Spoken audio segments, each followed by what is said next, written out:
¿sí?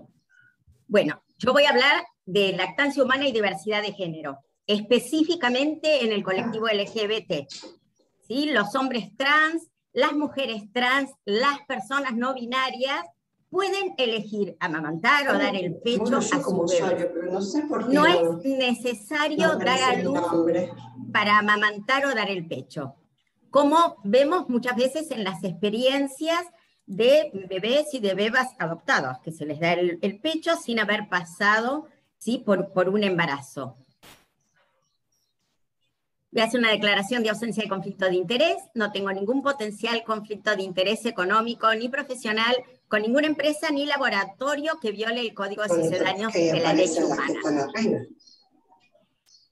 En el primer libro de la colección femenina plural, que abordan una serie de pequeños volúmenes diversos por lo menos. No escucho, pero leo.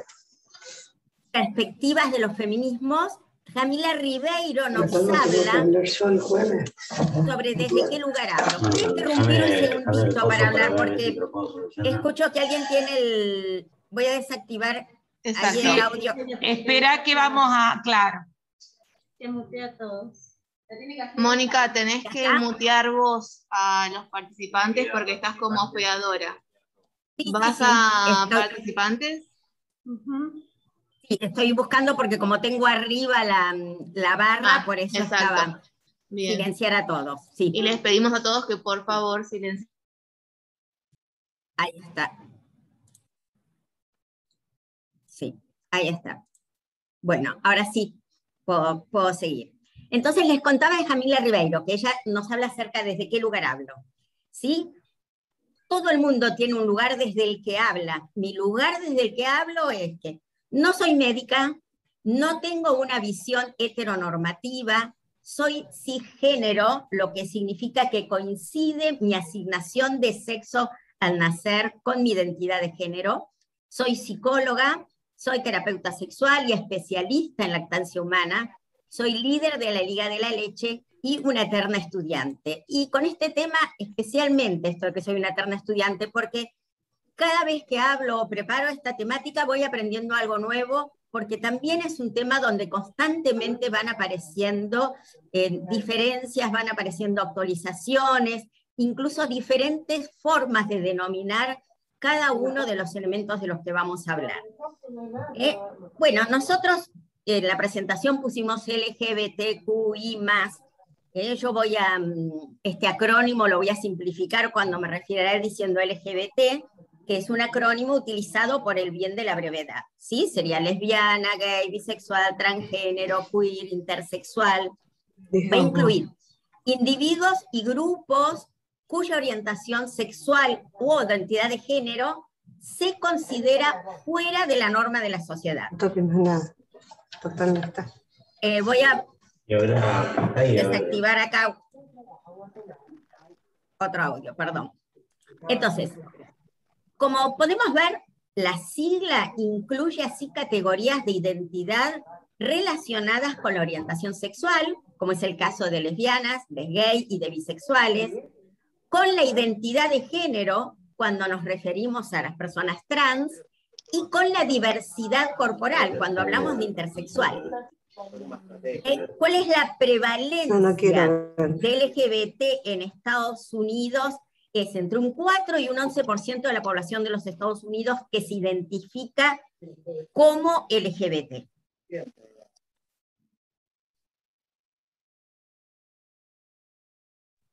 Mónica. Vamos a hacer algunas diferenciaciones, sobre todo para que después cuando hablemos de lactancia todos sepamos de qué estamos hablando, ¿sí? El sexo es el que nos asignaron al nacer. Puede ser hombre, mujer o intersexual. Intersexual es cuando hay una ambigüedad genital, ¿sí?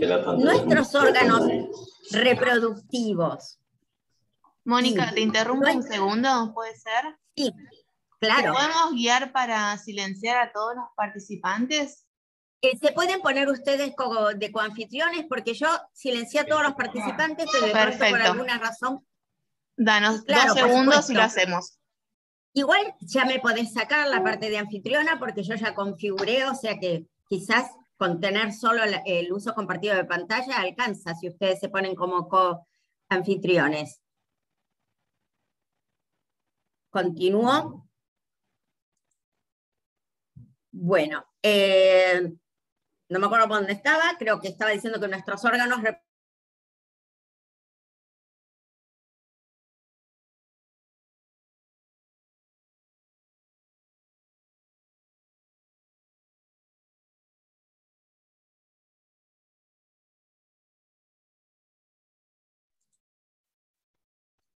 género es la conciencia interior que alguien tiene de su feminidad o de su masculinidad.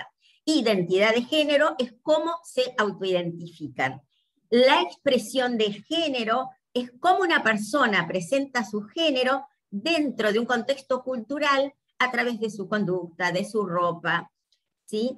En esta publicación que vemos acá, donde hay una publicidad para el Día del Niño, vamos a ver ciertos estereotipos, ¿no? El Día del Niño para el varón, le ponen con la C de campeón, en color azul y con determinados juguetes, y a la nena la ponen de cocinera y de color rosa. No hay cerebros rosas y azules. La división humana por colores, hobbies, ropa o cortes de pelo es un invento humano. No tiene nada que ver ni con la naturaleza, ni con los genes, por el momento es lo que se ha visto, ni con la orientación sexual. A pesar de que vamos a encontrar quizás en las redes algún neurocientífico que nos diga que sí, que el bebé a los pocos días de vida ya puede distinguir y el que es varón va a elegir la pelota y la que es nena va a elegir la muñeca. No, ni siquiera son capaces de identificar la diferencia entre un arma, una pelota y una muñeca cuando recién se tiene los primeros días de vida. Acá tenemos un ejemplo de un niño que es vestido desde bebé, ¿sí? Desde diferentes formas, con pollera, con color azul y una pelota, de color rosa. Su mamá y su papá no tienen nuestros prejuicios, ¿sí? Entonces, desde que nació lo fueron vistiendo de diferentes colores, de diferentes formas, sin pensar que había un color específico para cada uno. Silvia García va a saber de quién se trata cuando digo que estamos hablando del vikinguito. Bueno, ¿qué es la identidad de género? La identidad de género es la conciencia interior que una persona tiene de su feminidad o su masculinidad. Es la vivencia interna del género, cómo cada persona lo experimenta profundamente. Cuando no se corresponde con el sexo asignado al nacer, la persona podría querer realizar modificaciones de la apariencia o de la función a través de técnicas médicas, quirúrgicas o de técnicas hormonales, ¿sí? La identidad de género surge al mismo tiempo que los niños, que las niñas están aprendiendo a hablar y que empiezan a entender y a nombrar al mundo que les rodea. Por eso es muy frecuente que se expresen desde muy pronto. Estos primeros intentos de comunicación puede ser que la gente los tome a broma, que parezcan graciosos, como bueno, fue una confusión temporal, o simplemente que parezca que es una fase, que después ya se le va a pasar. Pero esta actitud adulta ignora el esfuerzo comunicativo de una persona muy joven que no encuentra la interlocución que necesita. ¿Sí? Cuando hablamos de identidad de género, no estamos hablando de orientación sexual. ¿Es la orientación sexual? Es qué tipo de persona consideran sexualmente atractiva. Es la atracción emocional, romántica o sexual que se siente hacia hombres, hacia mujeres o hacia ambos. ¿Sí? Puede no ser exclusivamente heterosexual o homosexual. La orientación puede cambiar a lo largo de la vida. Una persona puede ser trans y heterosexual, puede ser trans y bisexual, o puede ser trans y homosexual. Acá la vemos a Janet Mock, que es una escritora, mujer trans estadounidense, que dice: la orientación sexual es la persona con la que me voy a la cama. La identidad de género es la persona con la que me identifico cuando me voy a la cama. Y acá lo vemos a Aaron, que es la persona con la que ella se va a la cama. Seguimos con algunas definiciones, ¿sí? Género binario o binarismo sería la noción de que hay dos géneros, mujer y hombre. Y heteronormativo es la suposición de que todos son heterosexuales y cisgénero. Esto va a conducir a la invisibilidad y a la estigmatización de las personas en la comunidad LGBT. Cisgénero, como dije al principio, es cuando el sexo asignado al nacer se ajusta a su género y a su identidad de género. O sea, no son transgénero. Y transgénero va a describir a una persona cuya identidad de género y sexo asignado al nacer no se corresponden y no se ajusta a lo que la sociedad espera de acuerdo con su anatomía. Mujer trans, hombre trans, y después tenemos género fluido o queer, que es alguien que se identifica entre o más allá de los espectros, de los extremos espectros hombre o mujer, o que se identifica como hombre y mujer a la vez, o como una combinación de géneros. Quiere decir, en este caso, lo femenino y lo masculino no son excluyentes. Muchas personas transexuales entienden el género como un espectro. Algunas personas ven el término queer como más fluido, inclusivo, que las categorías tradicionales de orientación sexual y de identidad de género. Pero, bueno, debido a su historia como término despectivo, en algún momento el término queer no es aceptado ni utilizado por todos los miembros de la comunidad LGBT. ¿Sí? Seguimos con las definiciones. Travestis son quienes expresan su identidad de género de manera permanente o transitoria con la utilización de prendas de vestir y actitudes del género opuesto que son socialmente y culturalmente, ¿no? que se asignaría al sexo asignado al nacer. Podría incluir la modificación o no de su cuerpo, y no en todos los países está definido igual. Quiero aclarar esto porque hace un tiempo, cuando todavía las conferencias eran presenciales, yo di esta conferencia en otro país y se me acercó una mujer, una norteamericana, para decirme que el término travesti en Estados Unidos era un término muy despectivo, que le llamaba mucho la atención que yo lo haya utilizado en mi conferencia. Y por el contrario, en Latinoamérica es todo un movimiento social y político el de los travestis, va mucho más allá. Bueno, sigo. Intersexual es la persona que nació conjuntamente con caracteres sexuales masculinos y femeninos. Su anatomía reproductiva o sexual no se ajusta a la definición habitual que tenemos de hombre o mujer.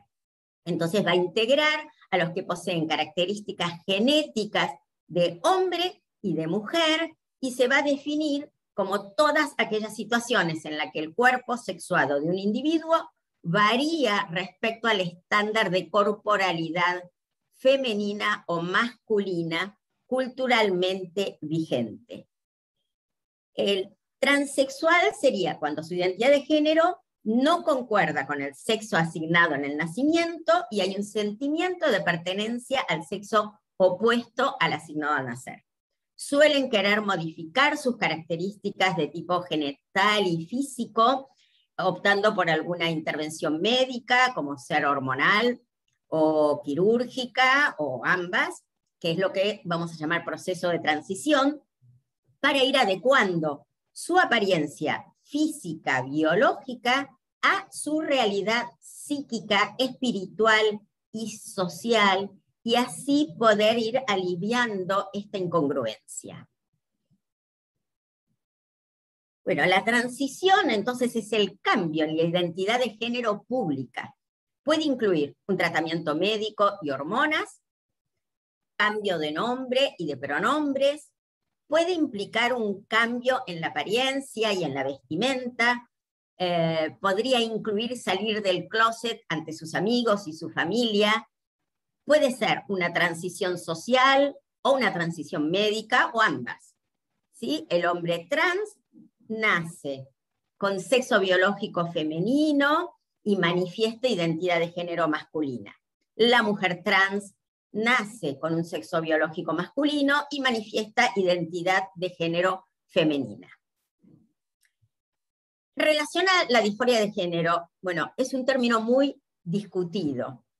En principio estaba referido a la incongruencia entre el sexo biológico y la identidad de género, ¿sí? El estrés, el sufrimiento y la incomodidad causados por esta discrepancia se denominó disforia de género. No constituye una enfermedad mental en sí misma. Su elemento crítico es la presencia de malestar clínicamente significativo asociado a la condición de género y a la mirada del otro.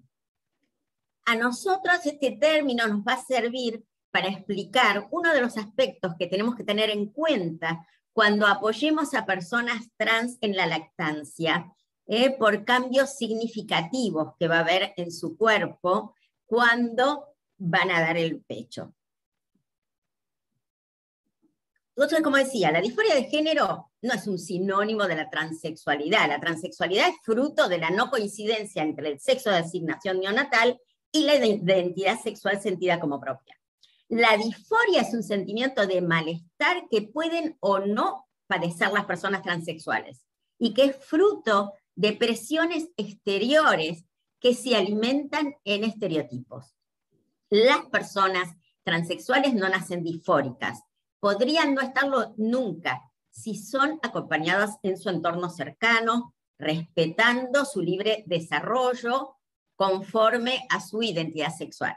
¿Sí? El malestar y el deterioro no son rasgos inherentes a la transexualidad, sino que son efectos de la transfobia. Existen personas trans que no sienten angustia por su condición y si experimentan algún malestar, en general, es generado por la sociedad que los estigmatiza. Y muchas veces por el bullying, el rechazo, los niños y adolescentes que presentan discrepancia entre el sexo asignado a nacer y la identidad de género pueden ser blanco de bullying, de violencia física, de violencia verbal, de ostracismo social, y esto va a repercutir negativamente en su calidad de vida y en su bienestar psicológico. Incluso la familia a menudo es objeto de críticas y de rechazos. Acá escuchamos cómo decía una de estas personas, decía, para mí la disforia viene principalmente de las miradas y las palabras de la gente. Como ven, viene de afuera. Y nosotros tenemos la Ley de Identidad de Género de Argentina, que es una de las leyes más avanzadas del mundo en cuanto a libertades y derechos para el colectivo LGBT. ¿Sí? Es la primera ley de identidad de género del mundo que, conforme las tendencias en la materia, no patologiza la condición trans. Permite que las personas trans, transexuales, transgéneros, sean inscritas en sus documentos personales con el nombre y el género que elijan. Ordena que todos los tratamientos médicos de adecuación a la expresión de género sean incluidos en el programa médico obligatorio, lo que les va a garantizar una cobertura de las prácticas en todo el sistema de salud, tanto público como en el privado. Esta ley fue sancionada en el año 2012. Y acá vamos a ver en esta imagen la idea de igualdad y la idea de equidad. ¿Sí?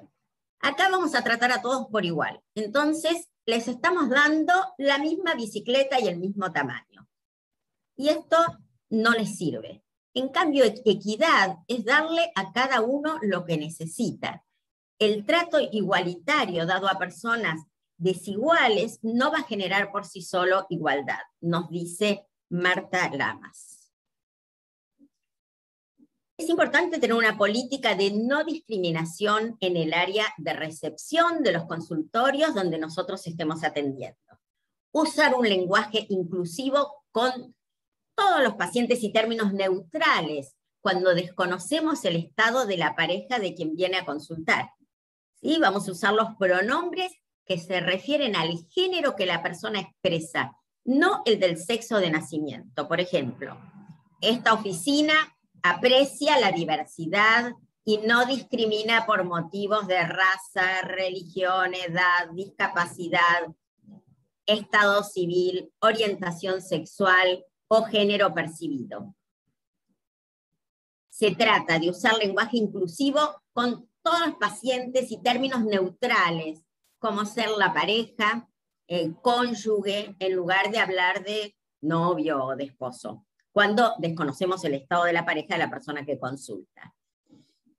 Un problema es que las enfermeras perinatales ingresan a su especialización con el supuesto de que las personas que van a estar a su cuidado, sus pacientes, van a ser mujeres. Y en la actualidad, seguramente esto debe pasar también en el Hospital Posadas, se están encontrando de que muchas veces estas personas que acaban de parir quizás son hombres trans. Entonces se encuentran con una persona que tiene barba, que tiene bigote, y que en una de esas no saben cómo denominarlo, si decirle mamá, si decirle papá. Les cuento la declaración de la Liga de la Leche Internacional. Se compromete a apoyar a toda persona que lo necesite, sin distinción de raza, etnia, religión, sexo, nacionalidad, ascendencia, edad, estado civil, capacidad física o mental, situación socioeconómica, puntos de vista políticos, identidad de género, orientación sexual, estructura familiar u otras condiciones. Entonces, hablando un poco más del lenguaje, reconocer y afirmar los nombres, pronombres y familiares de pacientes es una piedra angular para brindar atención positiva a quienes se identifican como LGBT. ¿Sí? Usar los pronombres que se refieren al género que la persona expresa, no al del sexo de nacimiento. Por ejemplo, una mujer trans de hombre a mujer es ella. También podemos preguntarle qué pronombre prefiere esa persona en particular. Simplemente le preguntamos con respeto. Es muy respetuoso asegurarse de que estos pacientes tengan la oportunidad de identificar qué palabras les gustaría usar para sí mismos al comienzo de la visita.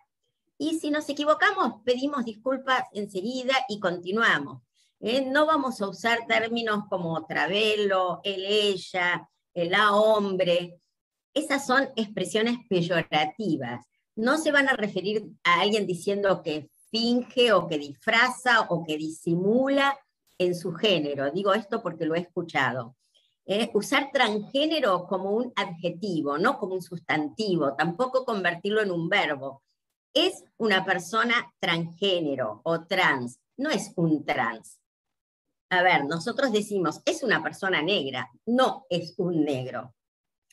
Una persona es transgénero, no es transgenerada. No es necesario adjetivar la forma de la palabra transgénero. Vamos a preguntar sobre la identidad de género o la historia médica de su transición para poder ayudar con la lactancia.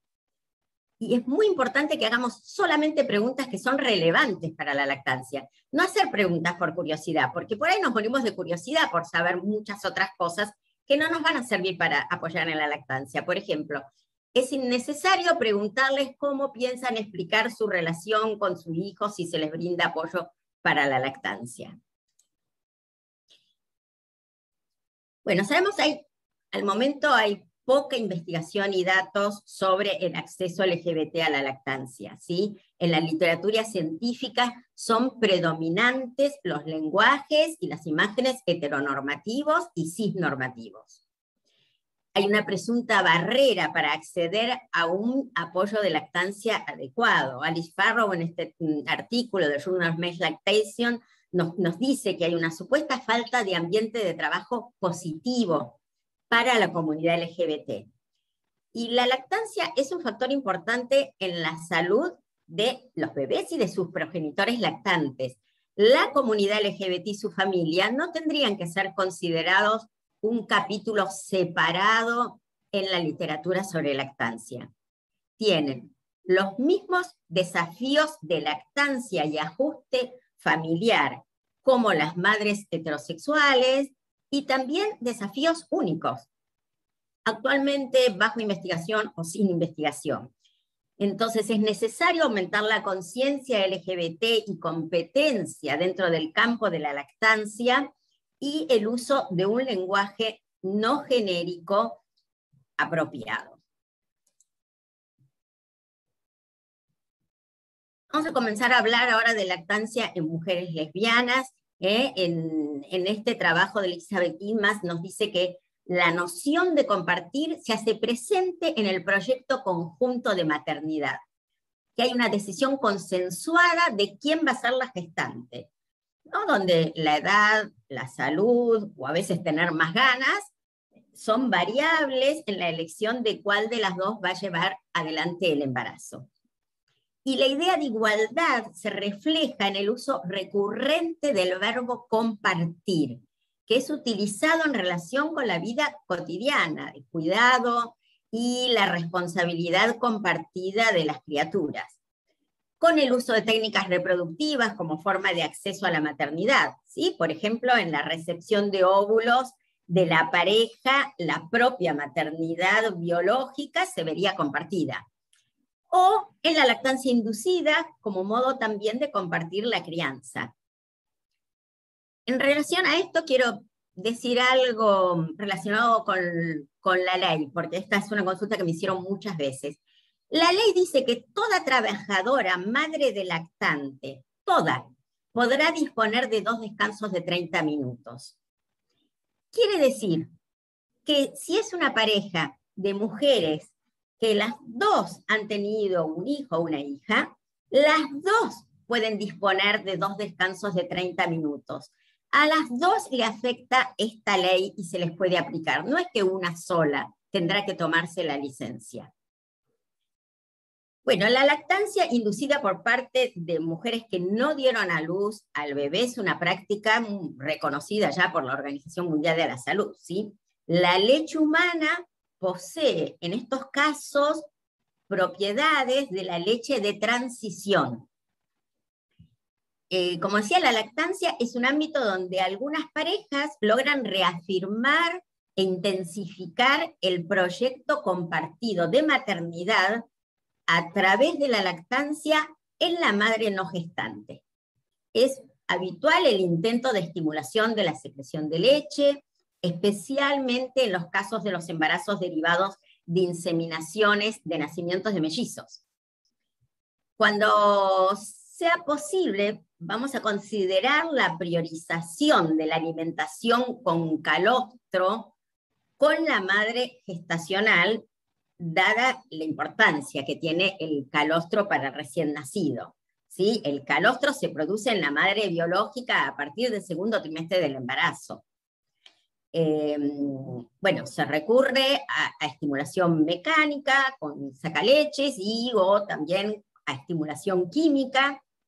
La leche se convierte en una participación más en la vía de remarcar la igualdad como madres. Una implicación corporal que puede sumarse a la anterior aportación de óvulo, si es que ese fue el caso. Y ahora voy a pasar a hablar acerca de lactancia en mujeres transexuales, ¿sí? Recordemos que son las personas que nacieron con anatomía masculina y que se identifican en el lado femenino del espectro. Algunas pueden querer amamantar induciendo la lactancia o usando un relactador. Nosotros tenemos el protocolo Newman-Godfar, que está diseñado para imitar lo que sucede durante y después del embarazo. Durante el embarazo, las mujeres producimos cantidad de progesterona, estrógeno a través de la placenta y prolactina a través de la hipófisis, que son hormonas que preparan los senos para amamantar. Una vez que se completa el embarazo, los niveles de progesterona y estrógeno disminuyen y los niveles de prolactina aumentan, y esto va a dar como resultado la lactancia. Esto que voy a hablar acerca yo de lactancia en mujeres y hombres transexuales está basado en uno de los 3 folletos que preparó Trevor McDonald para la Liga de la Leche de Canadá. Trevor McDonald es un hombre trans que amamantó a sus hijos y que entonces colaboró escribiendo estos folletos y también después un trabajo científico del que voy a hablar más adelante. Bueno, acá tienen el protocolo, voy a seguir para contar cómo sería la inducción. En principio, la píldora anticonceptiva ayuda a inducir la lactancia preparando los senos para la producción de leche. ¿Cuáles son las indicaciones? Tomar una píldora anticonceptiva monofásica de gran dosis sin parar, o sea, solamente las pastillas activas, sin las pastillas de azúcar, 6 meses antes de que llegue el bebé o lo antes posible, para ayudar a construir los conductos de la leche y el tejido glandular. Y esto junto con domperidona. La píldora anticonceptiva tiene que tener por lo menos 1 miligramo de progesterona. Incluso dice Newman que 2 o 3 miligramos es mejor. Y no más de 0,035 de estrógeno, porque las dosis más altas de estrógeno son ineficaces. Cuanto mayor sea el tiempo que pase induciendo la lactancia tomando la píldora anticonceptiva junto con la domperidona, más tiempo va a tener el organismo para prepararse para la producción de leche.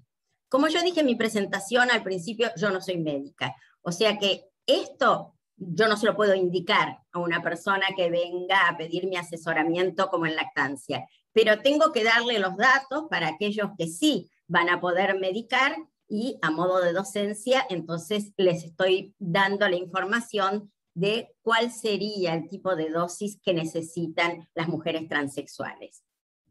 Entonces, las píldoras anticonceptivas deberían dejar de tomarse entre 6 y 8 semanas antes de la llegada del bebé, porque suprime el suministro de leche. Sin extracción ni hierbas galactogogas hasta 6 semanas antes de que venga el bebé.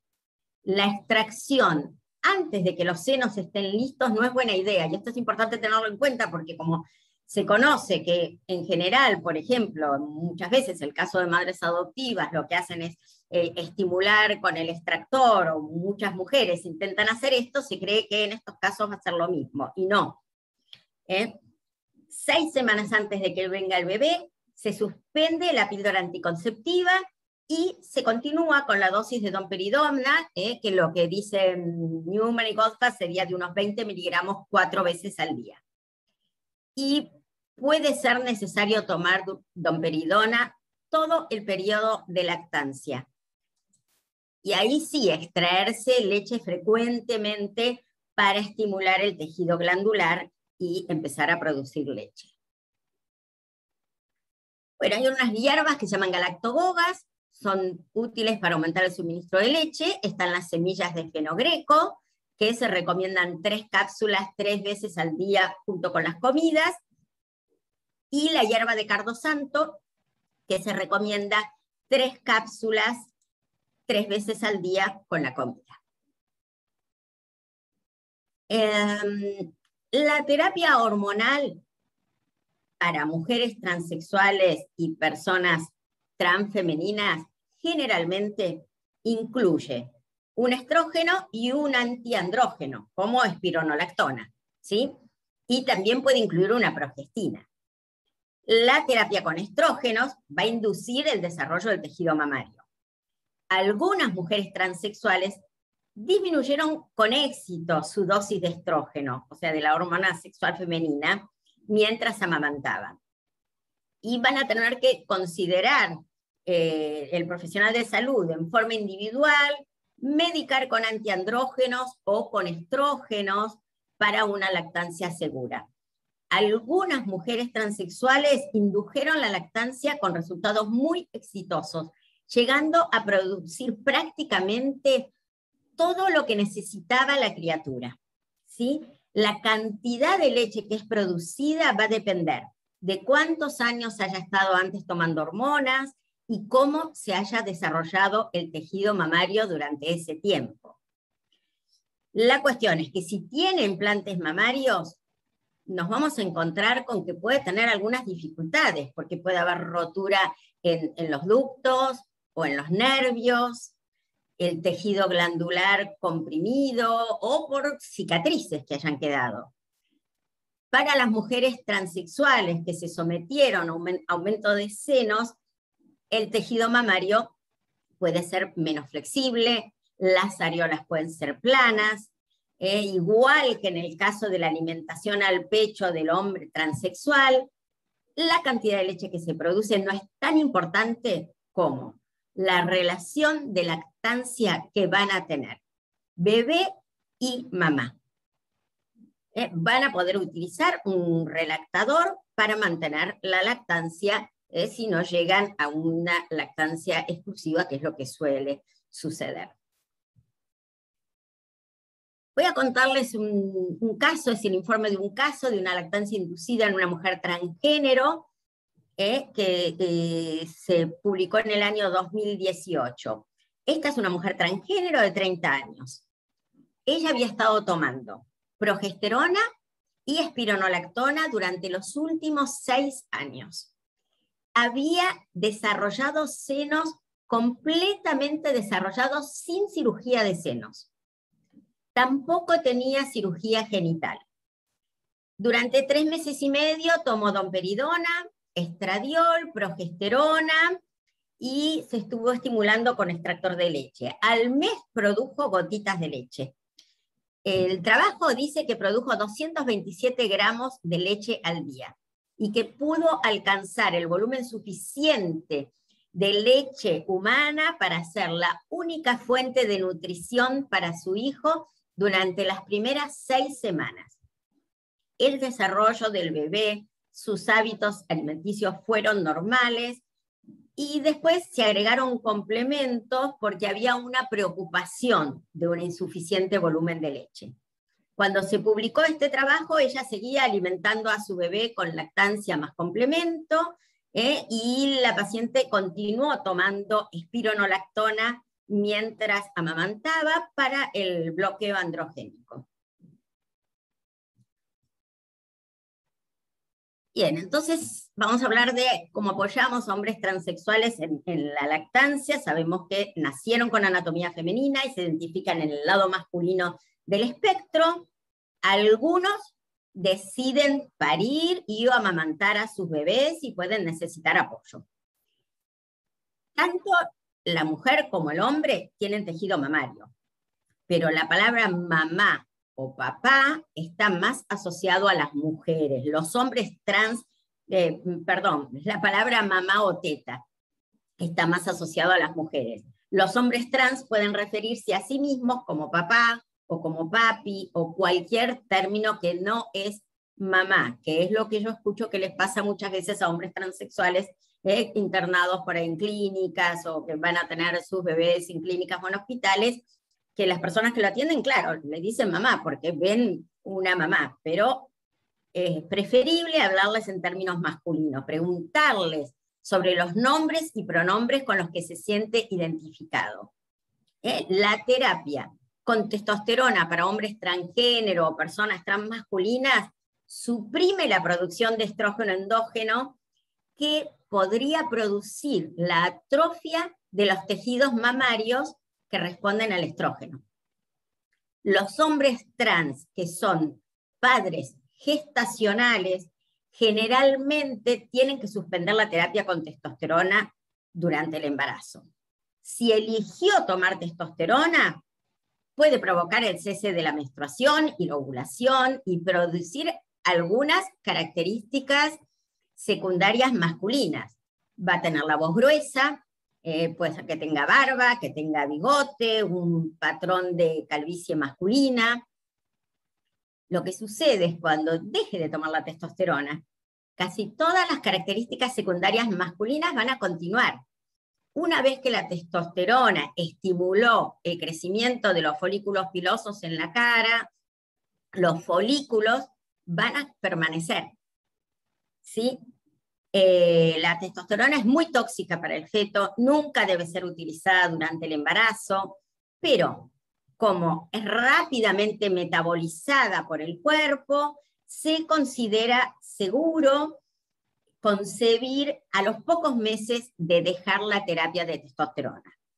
Si se utiliza en el periodo de lactancia, podría interferir con las hormonas necesarias para la producción y para la bajada de la leche. Algunos hombres transexuales deciden realizarse una cirugía torácica de contorno masculino. Este procedimiento es diferente a una mastectomía o a una reducción de pecho, porque el objetivo de la cirugía superior es crear un pecho masculino. Para conseguir esto se retira una parte de la glándula mamaria. Las técnicas quirúrgicas pueden cambiar dependiendo de varios factores, como ser el volumen, la elasticidad de la piel.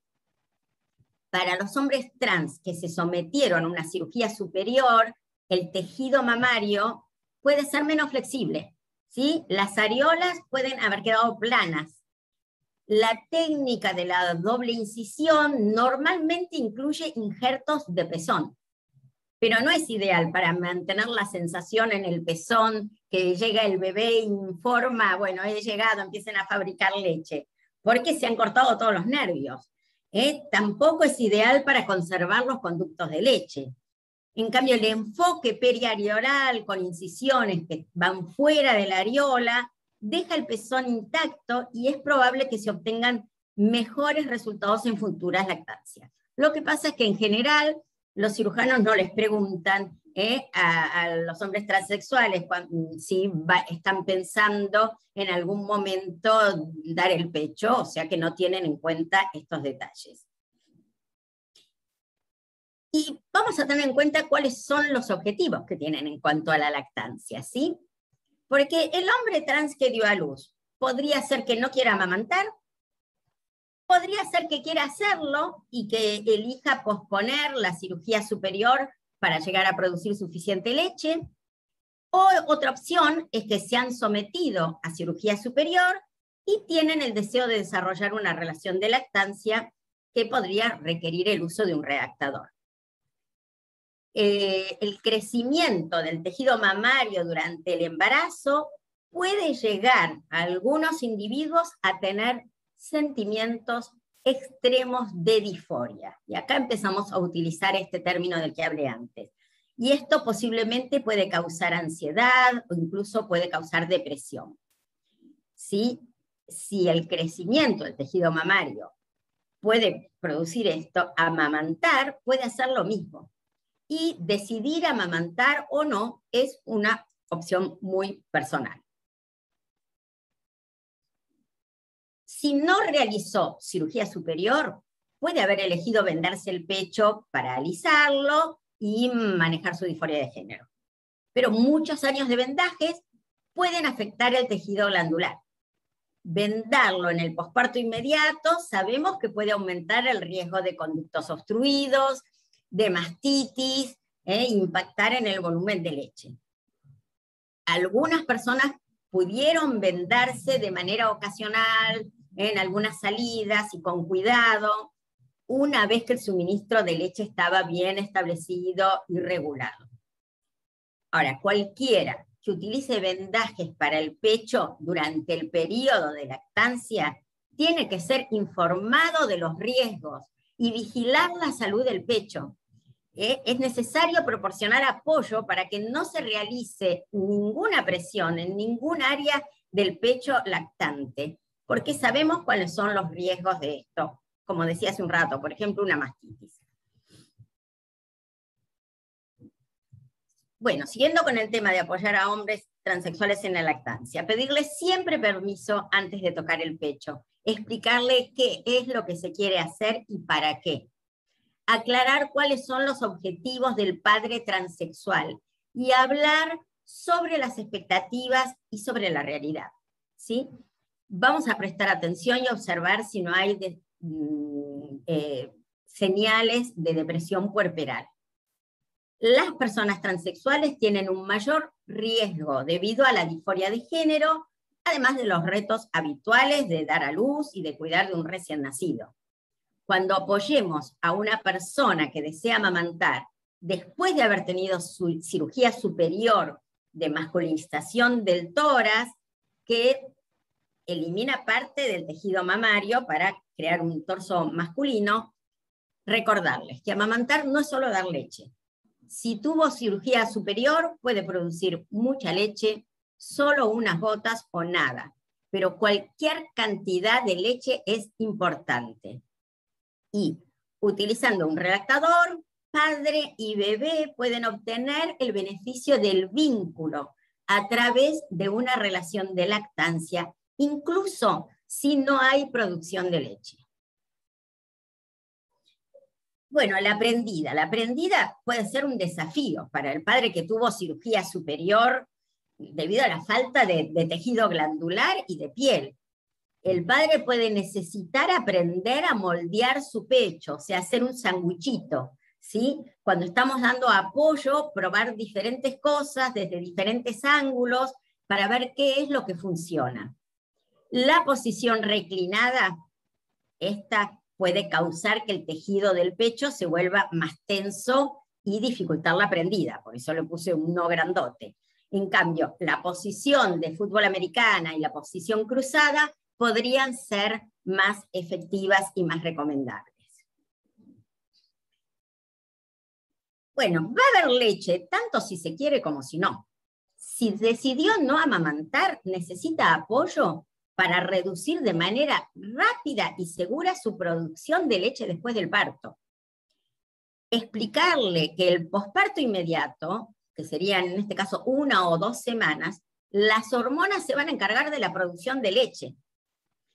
La extracción de leche influye en la cantidad que se va a producir. Entonces, animar a extraerse únicamente la cantidad necesaria como para aliviar el pecho, como para que se sienta cómodo. ¿Sí? Sugerirle reducir el dolor y la inflamación con compresas, con hojas de repollo frías, ya saben cómo es, compran un repollo, lo lavan muy bien las hojas, lo ponen en la heladera, y cuando tiene el pecho inflamado y caliente se ponen unas hojas de repollo que desinflaman los pechos, y que consulte con su médico sobre el uso de antiinflamatorios y de analgésicos, ¿sí?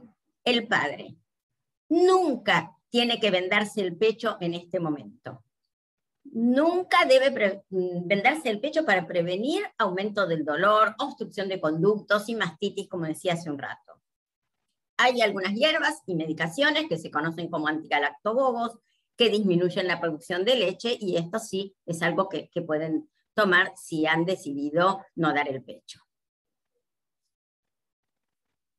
Bien, ahora les voy a contar este trabajo de Trevor McDonald que se los nombré hace un rato. ¿Sí? Son 22 participantes que se autoidentificaron como transmasculinos y que habían experimentado embarazo, nacimiento y alimentación infantil, y ellos fueron reclutados por Trevor McDonald a través de internet y entrevistados.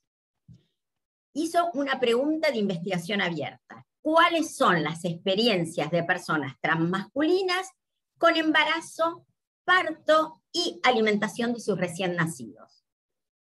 Las edades oscilaban entre 24 y 50 años.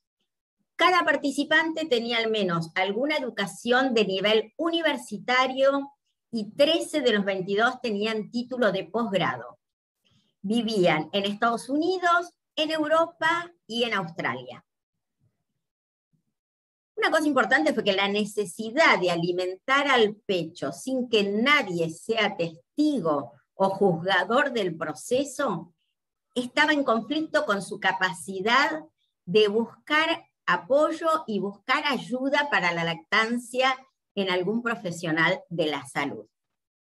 ¿Sí? 2 de ellos describieron, por ejemplo, haber sido tocados el pecho sin su consentimiento.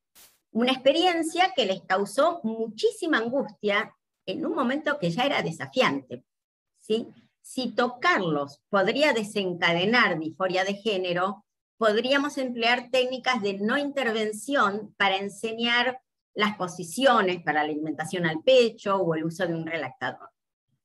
Pero McDonald nos dice que la narrativa nacido en el cuerpo equivocado o atrapado en el cuerpo equivocado es una representación simplista de personas transgénero que encontramos en general en la historia de los medios de comunicación. Que los defensores de esta narrativa dan la impresión de que las personas transgénero quieren cambiar todos los aspectos de sí mismos para conformarse absolutamente con el rol de género tradicional opuesto y el sexo físico de lo que se les asignó al nacer. Una suposición que lógicamente excluiría cuerpos transmasculinos del reino del embarazo y de la lactancia. Bueno, les sigo contando de este trabajo. De los 22, 16 eligieron dar el pecho durante un periodo de tiempo, 4 de los participantes no intentaron dar el pecho, el periodo posparto involucró un montón de desafíos relacionados con la leche humana y con el pecho. 7 de los 16 que iniciaron la lactancia dijeron que experimentaron disforia de género durante la lactancia humana. 5 encontraron medios para hacer frente a la disforia de género, por ejemplo, usar ropa en capas o pensar en términos de la utilidad de la leche humana. 2 citaron la disforia de género intensa como una de las principales razones por las cuales no pudieron continuar con la lactancia. Igual que durante el periodo prenatal, la disforia de género no siempre tenía que ver únicamente con el cuerpo del individuo y lo que estaba haciendo, sino también con la forma en que otros veían el cuerpo y el género, ¿sí? De los 16 que iniciaron la lactancia, 9 informaron que no experimentaron ninguna disforia de género como resultado del acto de la lactancia natural. 7 usaron leche de donantes o estaban considerando usarla. 1 donó a bebés necesitados. 1 contó el intercambio de leche desde su perspectiva como una persona negra y transgénero, porque decía, según relataba, que las mujeres blancas se les tiraban encima con tal de donarles leche a estos chicos. Él no dijo que era transgénero, había dicho que era gay. Entonces estos chicos gay y chicos negros. ¿Sí? Bueno, 3 de ellos dieron pecho menos de 6 meses y 11 dieron pecho más de un año. 2 estaban en el periodo posparto temprano, todavía estaban lactando cuando se publicó este trabajo. 2 que se habían sometido previamente a una cirugía de masculinización del tórax tuvieron ingurgitación y signos de mastitis, para lo que ellos y sus asistentes de salud no estaban preparados. Por eso es importante tener en cuenta estos datos. 2 que habían planeado no alimentar al pecho por la falta de tejido en el pecho, así como por la disforia de género anticipada, revirtieron estas decisiones después que nacieron sus bebés. La disforia de género intensa y abrumadora fue una de las principales razones por las que no pudieron continuar amamantando. 3 de ellos nunca experimentaron disforia de género durante la lactancia, pero la experimentaron al destetar, porque ahí se encontraban que tenían pechos que no tenían ninguna utilidad y que no era como ellos se querían mostrar. Algunos dijeron que el acto de la alimentación al pecho parecía mitigar su disforia de género por la utilidad que tenía. Confirmaba la utilidad de la lactancia materna para satisfacer las necesidades de sus bebés. 4 mencionaron que se sentían cómodos amamantando a sus bebés en espacios públicos. Un participante expresó la creencia de que la lactancia en público es un acto importante y positivo desde una perspectiva social y política. ¿Sí? Algunos dijeron que el acto de la alimentación al pecho parecía mitigar su disforia de género. Para ellos, tener tejido mamario y usarlo para alimentar no parecía ser problemático. Sin embargo, cuando sus pechos dejaron de ser una fuente de alimento y otros identificaron a estas personas como mujeres debido a sus pechos, se les desencadenó una intensa disforia de género. Entonces, de las entrevistas vemos una distinción entre la disforia de género, enraizada en los sentimientos del individuo sobre su cuerpo, frente a la disforia de género desencadenada por las interacciones sociales. Esta distinción tiene implicaciones importantes para nosotros los profesionales de la salud, los consultores en lactancia. Significa que somos capaces de causar disforia de género en un paciente. Y por el contrario, podemos afirmar la identidad de género de un paciente a través de un lenguaje apropiado, un tacto respetuoso, y así aliviar la angustia asociada con la disforia de género. los profesionales de la salud, los médicos, las enfermeras, consultores de lactancia, líderes de la Liga de la Leche, IBCLC, puericultoras. Podríamos mencionar que entendemos que los clientes transmasculinos experimenten una gama de disforia de género sobre sus pechos y la alimentación con pecho. Y bueno, preguntarles entonces cómo podemos respaldarlos mejor en sus planes. Los padres y las madres transexuales pueden sentirse aisladas, especialmente si no conocen otras familias LGBT. Los grupos de apoyo pueden ser muy beneficiosos. ¿Sí? En el grupo de apoyo utilizar un lenguaje neutral, el padre o progenitor lactante, en vez de madre cuando se dirigen al grupo. Hay un grupo en Facebook que tiene al día de hoy 6.000 miembros, que incluye consultores y consultoras de lactancia y líderes de Liga de la Leche interesados en el tema y que dan apoyo. Hay un blog escrito por un hombre transexual que da información de primera mano y da una serie de preguntas y folletos para profesionales de la salud. Y también está la página de Trevor McDonald y Diana West da sugerencias prácticas para apoyar a hombres y mujeres transexuales en su página web.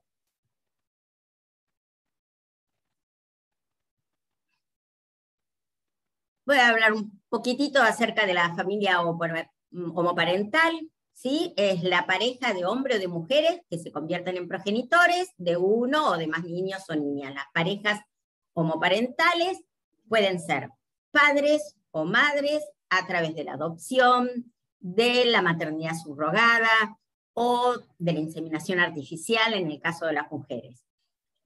También se consideran familias homoparentales las que uno de los dos miembros tienen hijos de una relación anterior. Los estudios demuestran que las familias homoparentales no tienen ningún déficit ni van a suponer un problema para el correcto desarrollo de sus hijos. El debate suscitado ahora sobre los derechos del niño, la necesidad de una figura paterna y una materna, no se planteó cuando se decidió que los solteros pudiesen adoptar o no. En lugar de estudiar las consecuencias en los niños de que sus padres o madres sean homosexuales, habrá que estudiar cómo afecta la homofobia a su bienestar y su autoestima. Y por último voy a contar este caso de una mujer de 61 años que dio a luz a la bebé de su hijo gay en Nebraska. Acá vemos a la izquierda a Matthew y a la derecha a su esposo Elliot. La hermana de Elliot donó el óvulo que fue fertilizado con el esperma de Matthew y después fue gestado por la madre de Matthew. La bebé tomó leche materna desde su nacimiento, que había sido donada por una amiga de la infancia de Matthew. Ella estuvo extrayendo y congelando su leche después del nacimiento de su propio hijo, desde hacía más de un año que venía juntando leche. La idea de que la madre gestase al bebé fue planteada por ella misma cuando la pareja empezó a hablar sobre sus opciones para formar una familia, que incluían tener un sustituto para llevar a su hijo. Entonces la mamá dijo, bueno, si estás eligiendo nombres, pon el mío en el sombrero. ¿Quién mejor para cuidar a su propio nieto que su abuela? Bueno, yo nombro a la abuela y me emociono, esperen, voy a tomar un poco de agua. Siempre me pasa, extraño a mis nietos. Bueno, ella sabía que iba a estar atenta y que iba a hacer todo lo posible para mantener al bebé a salvo. Desde una perspectiva médica, Matthew nunca tomó en serio la oferta de su mamá y se la ofreció casi como una broma en una cita con su médica. Dijo, bueno, mi mamá sigue ofreciendo para hacer un sustituto, yo sé que esa no es una opción. Pero su doctora, una endocrinóloga reproductiva, le respondió que en realidad sí era una posibilidad efectiva. Y fue entonces cuando la madre comenzó todo el proceso de pruebas y análisis de sangre para asegurarse de que estaba lo suficientemente saludable. Hubo un proceso largo y científico para determinar si ella podría llevar al bebé. Y los médicos determinaron que su alto nivel de salud física la convertía en una candidata para servir como sustituta gestacional Y bueno, acá pueden ver la foto, donde están todos juntos con el bebé recién nacido. Les recomiendo ver este audiovisual elaborado en el marco del proyecto Centros de Salud Libres de Homofobia, que se llama ¿Cuál es la diferencia? Después yo les voy a pasar mi WhatsApp y mi dirección de mail por si quieren pedirme el... Alguien escribió en la pantalla, pero no fui yo. Así les puedo mandar el link de YouTube. Bueno, vamos a ver si la persona que escribió puede borrar eso. Voy a ver si yo puedo borrarlo. Anotar, borrar todos los dibujos. Bien. Perfecto. Entonces, por hoy los dejo acá. Muchísimas gracias por haber escuchado hasta el momento. Muchas gracias por la invitación. Ahí está mi dirección de email, mi WhatsApp para cualquier consulta y espero que pronto nos podamos reencontrar. Muchas gracias.